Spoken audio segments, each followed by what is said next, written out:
ارے भाई, मेरे भाई, मेरी जान लेना चाहते हो तो ले लो, पर मेरे मुताल्लिक ऐसी वैसी बात ना सोचो। मुझे इस वक्त लड़कियों के चक्कर में पड़ने की कहाँ फुर्सत थी। मेरा सगा भाई पुल पर से दरिया में गिर गया था। उसे 3 दिनों तक सरकंडों में ढूंढता रहा, लेकिन मिला नहीं। लाश तक न मिल सकी। बेचारे को दलदल निगल गई। ताहिर ने अजनबी को धकेल दिया, लेकिन फिर उसके चौगे की आस्तीन पकड़ ली। उसे याद आ गया कि उन लुटेरों में से एक ने दूसरे को जमान कहकर पुकारा था। तुम्हारा नाम क्या है? ताहिर ने एक बार फिर छिदरी मूंछों वाले की आंखों को घूरते हुए पूछा। नाम मोहम्मद है, जमान तो नहीं। मेरे भाई, किसी को भी बुलाकर दरियाफ्त कर सकते हो। सारा मोहल्ला जानता है मेरा नाम मोहम्मद है। मैं कफशदोज हूँ। ताहिर ने सोचा, अगर इसका भाई कवासाए में डूब गया है तब तो इसे भी मेरा गिरबान पकड़ने का हक है। और इसका गुस्सा जिस तेजी से भड़क उठा था, इस तेजी से ठंडा पड़ गया। और तुम जमान को नहीं जानते भाई? मोहम्मद ने अचानक अपना माथा पकड़ लिया। ठहरो, जरा ठहरो। हमारे साथ एक जमान था जो मेमाक यानी तिरछे पैरों वाला कहलाता था। मैंने सुना था वो 2 लड़कियों को उठाकर ले गया था तुम्हारे इलाके से। उन्हें वो समरकंद ले आया था। लड़कियों को? ये तो मुझे नहीं मालूम। मैं तो बस आक्सो दरिया तक ही पहुंच सका था, और जो अतेपा से कुछ ही फासले पर वाक़ है। हम आक्सो ही पहुंचे थे कि हमारे बादशाह का इंतकाल हो गया और अफरा तफरी फैल गई। मैं आजिज आ गया और सिपागरी छोड़कर चल दिया। ये जमान मेमाक अब कहाँ रहता है? ये तो मुझे नहीं मालूम। 3-4 साल से उससे मुलाकात नहीं हुई। बड़ा बदजबान था। या तो उसका भी इंतकाल हो गया या फिर किसी दूसरे बादशाह के यहाँ नौकरी कर ली। पास पड़ोस में बादशाहों की कोई कमी थोड़ी है। ताशकंद में महमूद खान है, तुर्किस्तान में शेबानी खान, और हिसार में भी कोई है। लानत हो इन कमबख्त जंगों और झगड़ों पर। ताहिर ने झल्ला कर कहा, तुम कफशदोज हो, मैं दहकान था। भला ये कैसा जमाना लगा है कि हमें एक दूसरे से बरसरे बेकार होना पड़ रहा है। मोहम्मद ने ताहिर के चेहरे का गौर से जायजा लिया और जख्म का निशान देखकर सर हिलाया। वो लड़की तुम्हारी कौन होती है बहन? ताहिर ने गहरी ठंडी सांस ली और अचानक तस्लीम कर लिया। मुझे वो हर शय से सिवा अजीज थी, आंख की पुतली थी। मोहम्मद ने तसल्ली देने की कोशिश की। अरे भाई, उम्मीद का दामन हाथ से ना छोड़ो, मिल जाएगी। यहाँ मेरे बहुत से अहबाब और वाकिफकार रहते हैं, सबसे दरियाफ्त करूंगा। अपनी बीवी से भी तज़किरा करूंगा, वो औरतों से पूछगछ करेंगी। ताहिर ने महसूस किया कि मोहम्मद सच्चे दिल से उसकी मदद करना चाहता है। आओ मोहम्मद। और नानबाई की दुकान में पहुंचकर उसने नई बोरी से 4 नाने निकालकर मोहम्मद की तरफ बढ़ा दी। मोहम्मद ने कांपते हाथों में नाने थाम के उन्हें बगल में दबाने से पहले उनकी गर्म और सूंधी खुशबू को सूंघा। उसकी आंखें कुल हुवल्लाह पड़ रही थीं, फिर भी उसने ताहिर के सामने सब्र से काम लिया और नानों पर नदीदेपन से टूट नहीं पड़ा। सिर्फ मुबहम से अंदाज में, जैसे नानों की महक ने उस पर नशा सतारी कर दिया हो, कहा, नहीं भाई, रोटी से बढ़कर और कोई चीज नहीं होती। खुदा तुम पर ऐसा वक्त कभी भी न डाले जैसा हम पे पड़ा था। मैं इन्हें खाऊंगा, जिसमें कुछ जान पड़ जाएगी और चल के अपने गांव तक पहुंच सकूंगा। वो पहाड़ी है ना, उसके अकब में हमारे भाई रहते हैं। हमारा ताल्लुक कोयान कलकाक कबीले से है। गांव पहुंचकर वहां से 2 बोरी गल्ला ले आऊंगा। मेरे पास एक घोड़ा था जिसे खिजां के मौसम में ज़िबा करके हम लोग खा गए। पैदल रवाना होते डर रहा था कि कहीं पहाड़ी इलाके में गिरकर सर्दी से हलाक ना हो जाऊं। अब काहे का डर? तुमसे फिर कहाँ मुलाकात हो सकेगी? ताहिर ने उसे टोका। ओ, महल्ला कफिशदोजा है ना, बस वही मेरा घर है। जिससे भी पूछोगे बता देगा। मोहम्मद पहलवान। हाँ भाई, कभी मैं बहुत ताकतवर था, अब तो चलने तक में दुश्वारी होती है। भूलना नहीं, उसका नाम राबिया है और मैं कासिम बेग का सिपाही हूँ। मेरा नाम ताहिर है। ठीक है ताहिर बेग, ठीक है। कुछ पता चलेगा तो फौरन तुम्हें तलाश कर लूंगा। हमारे लोगों ने तुम्हारे साथ बदी की थी, पर तुमने हमारे साथ नेकी की। जिंदगी भर याद रखूंगा, एहसान का बदला जरूर चुकाऊंगा। खुदा हाफिज। ताहिर उसे जाते देखता रहा। अगर उसे पता चल जाए कि उसका भाई किसकी वजह से हलाक हुआ है तो। नानबाई की दुकान काफी पीछे छूट गई तो मोहम्मद ने फौरन ही बगल में दबी हुई गर्म नानों में से जल्दी से एक टुकड़ा तोड़ा और चुपके से मुंह में रख लिया। समरकंद पर कब्जा होते ही सारी मुश्किलात खत्म हो जाएंगी। अंदजान के बेगों और सिपाहियों ने यही सोचा था, लेकिन वो बहुत गलती पर थे। 3000 लश्करियों के कोई 6000 तो घोड़े ही थे। क़यामत की सर्दियों के दौरान, और वो भी ऐसे शहर में जो हलकान कर देने वाले मुहासरे को झेल चुका था। बैक वक्त तमाम अहले समरकंद का पेट भरना और लश्कर के लिए काफी ग़िज़ाई सामान और घोड़ों के लिए चारे का इंतजाम करना किसी भी तरह मुमकिन न था। शहर के दरवाजे खोल दिए गए। पुराने और नए महसूलों की सख्ती के साथ वसूली, गल्ले और सिर्फ गल्ले की शक्ल में, और अतेपा और करशी की तरफ दस्ते रवाना किए गए और बाजारों को कारोबार के वास्ते खुलवाने से मुताल्लिक इक़दामात किए जाने लगे। इस सब के बावजूद मावरन नहर के दारुल हुकूमत में हालात जिंदगी किसी तरह मामूल के मुताबिक नहीं हो पा रहे थे। समरकंद सहमा सिमटा हुआ था। समरकंद कंगाल हो चुका था। गुज़श्ता बरसों में ये शहर जल्दी जल्दी एक के बाद दूसरे के कब्जे में जाता रहा था। सबने अपनी अपनी ही फिक्र की थी, शहर का ख्याल किसी ने भी ना किया था। हमें सब्र से काम लेना चाहिए। बाबर का उस्ताद ख्वाजा अब्दुल्ला बेगों के जलसों में तलकीन करता था। मौसम बहार आने को है, परवरदिगार की मदद और इनायत से हम फसल कटने तक जूं तुम गुजर कर लेंगे, फिर तो सारी बलाएं दूर हो रहेंगी। नाजरीन, आगे बढ़ने से पहले कमेंट सेक्शन में हमें अपनी आरा से जरूर आगाह कीजिएगा कि आपको हमारी ये सीरीज कैसी लग रही है। आइंदा आने वाली इक़्साद से बाखबर रहने के लिए हमारे चैनल को सब्सक्राइब कर लें और साथ मौजूद बेल आइकॉन को जरूर क्लिक कर लें। शुक्रिया। ये बुरा वक्त गुजर जाएगा और करशी से शहर सब्ज और औज़गन तक एक अजीमुशान सल्तनत कायम हो जाएगी। हमें खुदा का शुक्रगुजार होना चाहिए कि इतना वसी व अरीज मुल्क हमें मिल रहा है। ऐसा शानदार दारुल हुकूमत हमारे कब्जे में आ गया है। हमारे हुक्मरान मिर्जा बाबर ख्वाब देख रहे हैं कि सारा मावरन नहर दोबारा इसी तरह मुत्तहिद हो जाए जैसे कि अलग बेग के अहद में था। नीज ये कि इसकी शान एक बार फिर पहले जैसी हो जाए और चारों तरफ खुशहाली का दौर दौरा हो। हमारे हुक्मरान के ये ख्वाब ही हम सब के पाक मकासिद की हैसियत रखते हैं। पाक परवरदिगार हमें इन मकासिद की तकमील की कुव्वत अता कर। खान कुली बेग और अहमद तंबल नाक मुंह सकोड़ते लेकिन अपनी जल्लाहट को छुपाकर दूसरे बेगों की तरह वो दुआ के लिए हाथ उठा देते थे। इलाही आमीन। ये लोग अपनी मजलिस मुशावरत से घरों को वापस लौटने के बाद 2-2, 3-3 करके एक बार फिर मिल बैठते और नुक्ता चीनियों का सिलसिला जारी हो जाता। इसका मतलब है कि हमारे हुक्मरान अलग बेग जैसे अजीम बादशाह बनने के ख्वाब देख रहे हैं। और खान कुली तंजिया अंदाज से मुस्कुराया। वो मखमली रजाई से ढकी हुई संदली के पास बैठे शाम का खाना खा रहे थे। अहमद तंबल ने भी जो छुरी से कजी के टुकड़े काट रहा था। तंजिया मुस्कुराहट के साथ कहा, नौजवान हुक्मरान के अजीम बादशाह बनने में बस एक मामूली सी बात की कसर रह गई है। कौन सी बात? आज मजलिस मुशावरत में ये बात उठी तो थी, समरकंद के दहकानों ने बीज के लिए जो गल्ला बचा रखा था उसे खा चुके हैं। हमें चाहिए कि अपना सारा गल्ला, वही जो करशी से कारवां लेकर आया है, दहकानों को बतौर कर्ज दे दें। फिर जब वो अपनी फसलें काटेंगे तो इसे सूद के साथ लौटा देंगे। हाँ, बस यही कसर रह गई है। तबाही पर तबाही समझिए। अरे खान कली बेग, आखिर हम सब कब तक ये झेलते रहेंगे? ये कल का लड़का तो अजीम बादशाह बनने की फिक्र में है, यहाँ से वापस जाने से रहा। इसके अलावा समरकंद का दामाद भी है, यहाँ उसकी मंगेतर रहती है। इसीलिए तो इन मफलूकुल हाल शहरियों की नजरों में खुद को नेक और अच्छा साबित करने पर तुला हुआ है। आटा भी तकसीम कराता है और हर हफ्ते शायरों को बुलाकर मुशायरे भी मुनक्किद कराता रहता है। और क्या ये सच है कि वो शायर भी बनना चाहता है? हाँ साहिब, सच है। इसी वजह से तो कोने कोने से शायरों को बुलवाता है। इन लोगों की खातिर मुदारत भी करनी होती है और उस पर सारा माले गनीमत उड़ाया जा रहा है। ये कानूनन हमारा है। वो तो खजाने का सारा सोना किताबें खरीदने पर सर्फ करने को तैयार है और वो भी हमारा ही है। खान कली ने अपनी छिदरी दाढ़ी सहलाई। मैं तो अंदजान जाना चाहूंगा, लेकिन हुक्मरान इजाजत ही नहीं दे रहा। उसने कहा, खुदा ही जानता है कितना आजिज कर दिया है हुक्मरान ने मुझे। अहमद तंबल गद्दे पर से उठकर दरवाजे के पास गया और जंजीर बंद करके अपनी जगह पर लौट आया। मोहतरम खान कली बेग, और बेग यहाँ न रुकेंगे तो बादशाह क्या कर लेगा? मुझे तो पूरा यकीन है, बखूबी जानता हूँ कि ज्यादातर सिपाही हमारे साथ चले जाएंगे। जंग हमने जीती, मसाइब हमने झेले और अब हमें इस छोकरे से इजाजत लेने की क्या जरूरत है? दुरुस्त फरमाया आपने। खान कली बेग ने चुपके कहा, हम बेगों में से हर एक बादशाह है, अपना बादशाह खुद ही है। वो इजाजत नहीं देता तो ना दे, मैं तो हर हालत में चला जाऊंगा। मैं भी इस छोकरे से अपनी पगड़ी उछलवाने का कतन इरादा नहीं रखता। जिंदा रहा तो अपने लिए कोई और बादशाह ढूंढ लूंगा। आखसी में मिर्जा जहांगीर है, बुखारा में सुल्तान अली मिर्जा है। अरे ताजदारों में कोई कमी थोड़ी है, और इनमें कौन ऐसा है जिसे हम जंगजू बेगों की जरूरत ना हो? हाँ, मेरा एक मशवरा है, अंदजान में ज्यादा दिनों तक क्याम न कीजिएगा। वहां तो आप पर कोई भी मुसीबत नाजिल हो सकती है। तो क्या आखसी जाना चाहिए? जी हाँ, आखसी। और अजून हसन से मुलाकात की कोशिश कीजिएगा, वो आपको जहांगीरी की मुलाजमत में रखवा देगा। वाकई रखवा देगा? लेकिन क्या जहांगीर अपने भाई के खिलाफ हथियार उठाने की जुर्रत कर सकेगा? कर सकेगा।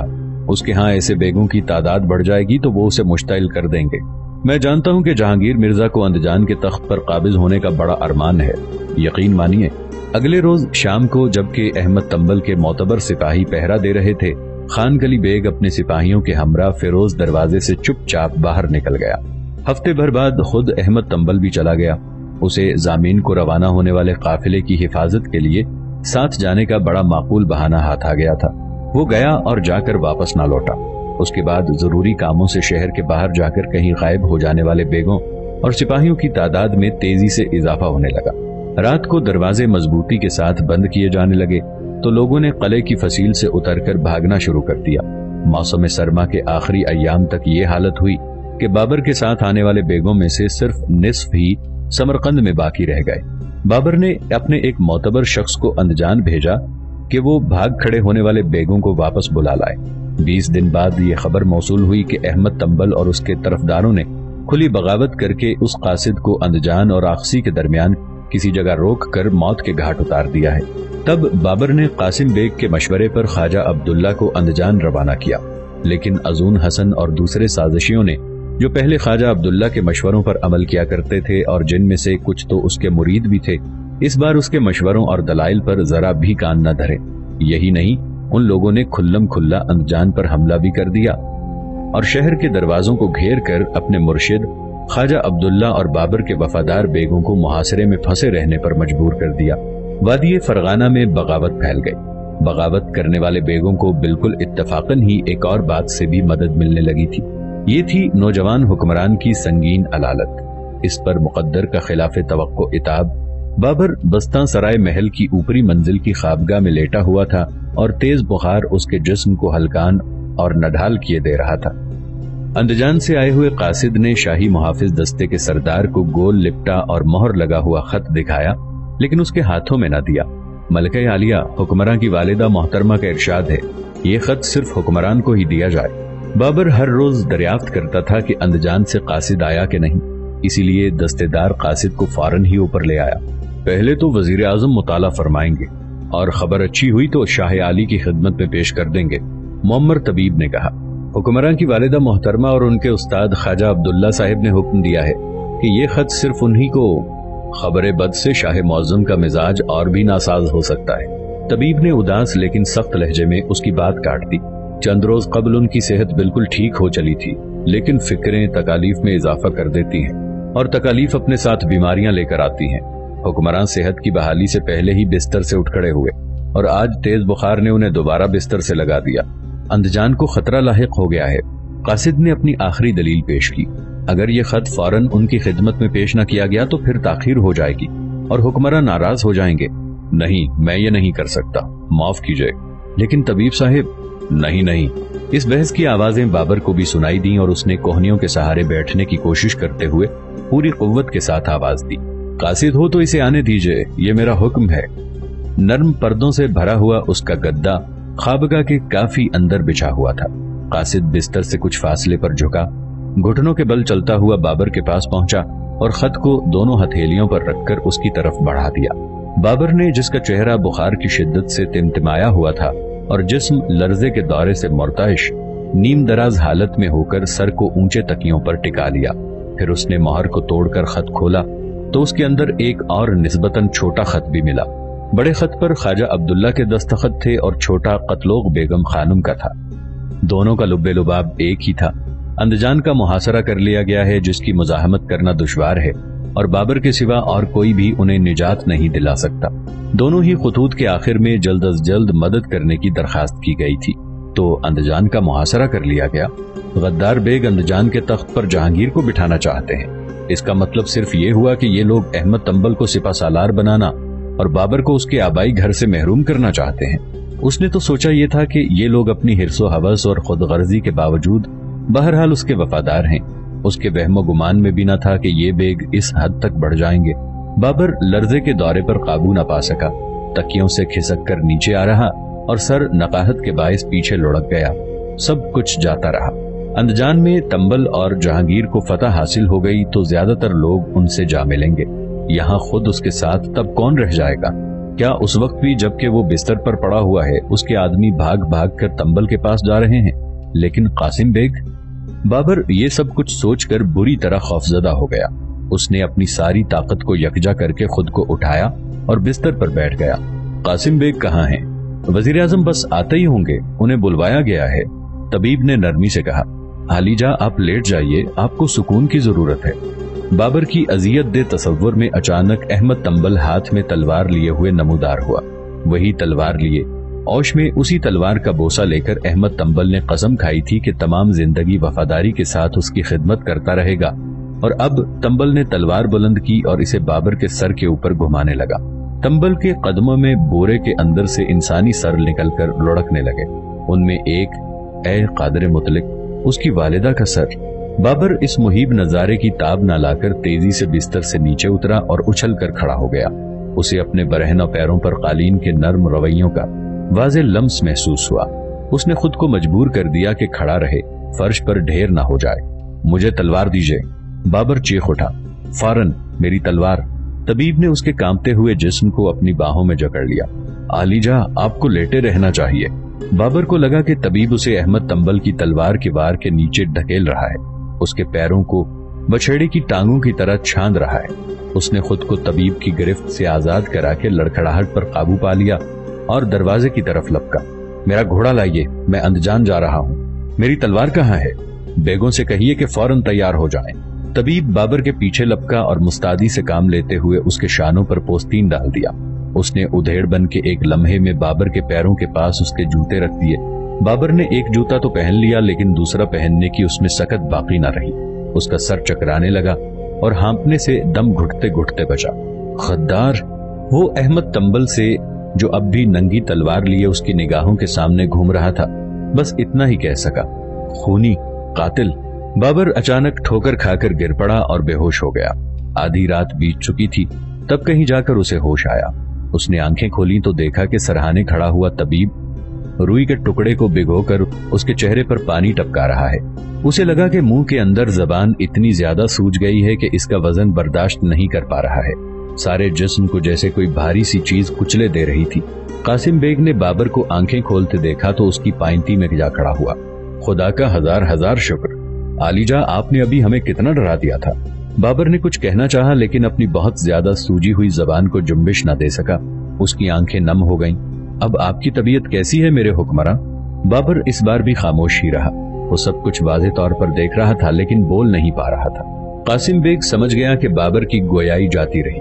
اس نے اپنا منہ موڑ لیا تاکہ 16 سالہ نوجوان اپنے حامی، اپنے سپاہی اور اپنے وزیر کی آنکھوں میں امڑ آنے والے آنسوؤں کو دیکھ نہ سکے۔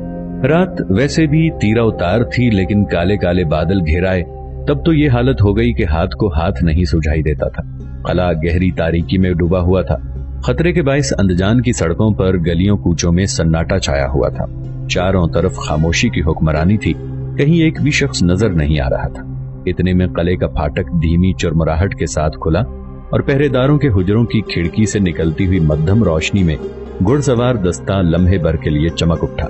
دستے کی قیادت خانزادہ بیگم کر رہی تھی، جسم پر مردانہ چوغا، سر پر کلاہ، کمر پر چوڑی سی پیٹی اور اس سے لٹکتا ہوا خنجر۔ اس کے سپاہیوں کے درمیان میر عمارت فضل الدین بھی موجود تھا، جس کی کمر سے تلوار لٹک رہی تھی۔ قاصد کے سمرقند سے بابر کی سنگین علالت اور اس کے زندگی اور موت کی کشمکش میں مبتلا ہونے کی خبر لاتے ہی قلعے کے محافظین کا ایک حصہ بھاگ کر سازشیوں سے جا ملا تھا۔ ہر موقع پر تعینات کیے جانے کے لیے سپاہیوں کی کمی محسوس کی جانے لگی تھی۔ شب کے سناٹے میں دشمن کے فصیل پر سیڑھیاں لگا کر چپ چاپ قلعے میں داخل ہو جانے کا خطرہ بڑھ گیا تھا۔ خانزادہ بیگم حفاظتی اقدامات کی خود ہی نگرانی کر رہی تھی۔ اس نے مردانہ لباس چوگان کھیلنے کے لیے تھوڑی پہنا تھا۔ سڑک پر جڑے ہوئے پتھروں سے گھوڑوں کے ناب گھپ اندھیرے میں چنگاریاں نکال رہے تھے۔ فضاؤں میں بارش کی مہک بسی ہوئی تھی، گرم گرم سی ہوائیں چل رہی تھیں۔ فضل الدین نے سوچا کہ فصل بہار آنے کو ہے۔ قلعے کے اندرونی باغات میں خوبانی اور بادام کے درختوں پر پھول آ رہے ہیں۔ بہار میں چاروں طرف دھوپ پھیلی رہتی ہے، لیکن اس وقت اس نے ادھر ادھر نظریں دوڑائیں۔ رات ہے اور تاریکی، کہیں بھی روشنی نہیں ہے۔ قدرتی مناظر، شہر، ہر شے کے اوپر سیاہ چادر پھیلی ہوئی ہے۔ فضل الدین کو وہ منور دن یاد آ گئے جب اس نے خانزادہ بیگم کو مستقبل کے مدرسوں اور محلوں کے نقشے دکھائے اور اس کے منہ سے ستائشی کلمات سنے تھے۔ بابر کے سمرقند پر قبضہ کرتے ہی میر عمارت کو پوری طرح یقین ہو گیا تھا کہ عالی شان عمارات سے متعلق اس کے خواب اب حقیقت میں بدل جائیں گے۔ اس کو مسرور دیکھ کر خانزادہ بیگم بھی خوشی سے مسرور ہو گئی تھی۔ اسے خانزادہ بیگم نے متعدد بار اپنے ہاں بلایا تھا۔ ان موقعوں پر وہ فضل الدین سے دیر تک باتیں کرتی رہتی تھی۔ पूछा करती कि महलों और मदरसों की तामीर के लिए कौन सी जगह बेहतर रहेंगी, नीज ये कि उनकी तामीर से मुताल्लिक किस तरह तैयारियां करनी चाहिए।